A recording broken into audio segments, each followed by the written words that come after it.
What's the craziest thing you've ever seen a parent allow? I was on a packed flight to Denver, squeezed into a window seat. Just as the airplane doors were about to close, a flustered woman came rushing in with a boy who looked about 5. They stopped right at my row, and I immediately felt a wave of dread.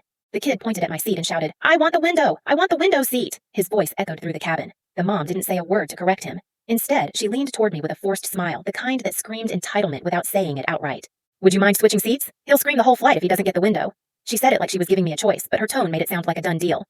"Sorry, I booked this seat in advance," I replied. The kid immediately shrieked so loud I felt my eardrums vibrate. The mom just shrugged like, "See? I warned you," and sat down in the aisle seat, making no attempt to calm him down. A flight attendant came over. "Is there a problem here?" she asked. "This person won't switch seats with my son, so that's why he's upset," the mom said, as if I were bullying a child. The boy started kicking the seat in front of him. An elderly man was sitting there. He turned around, wincing in pain. I noticed he had a cane resting against his seat. The mom gave her son a half-hearted pat on the leg, but didn't try to stop him. "He'll settle down once we take off."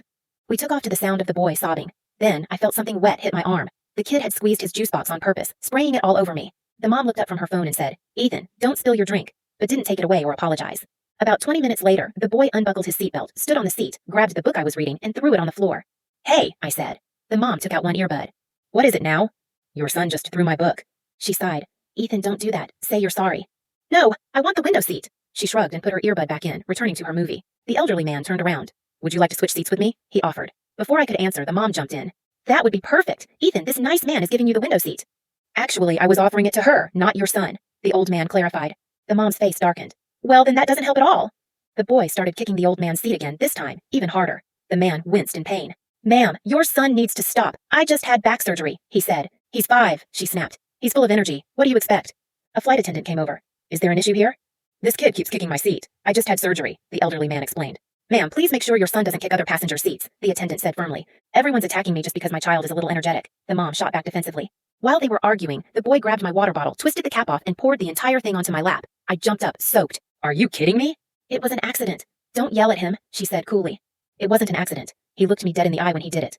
The flight attendant's face darkened. "Ma'am, please come with me, both you and your son." "We're not going anywhere. We have rights," the mom said defiantly. Another flight attendant joined, and after a brief exchange, the first one said, "We're moving you and your son to the last row, where you'll disturb fewer passengers." "Sitting alone? I'm not separating from my child." "Then both of you will sit at the back of the plane." "Fine," she snapped. "This airline is garbage. I'm never flying with you again." As they were escorted to the back, the boy screamed, "I hate everyone!" The mom still didn't say a word to discipline him. The rest of the flight was peaceful for almost an hour, until screaming erupted from the back. The flight attendants rushed over. The boy had opened the overhead bin while his mom was in the bathroom and dropped a bag on the head of a sleeping passenger. When we landed, 2 airport security officers were waiting at the gate. As I walked past, the mom was shouting angrily, while the boy sat silently, finally showing the first trace of fear I'd seen on his face. I walked right past them without looking back, finally free from a nightmare I'll never forget.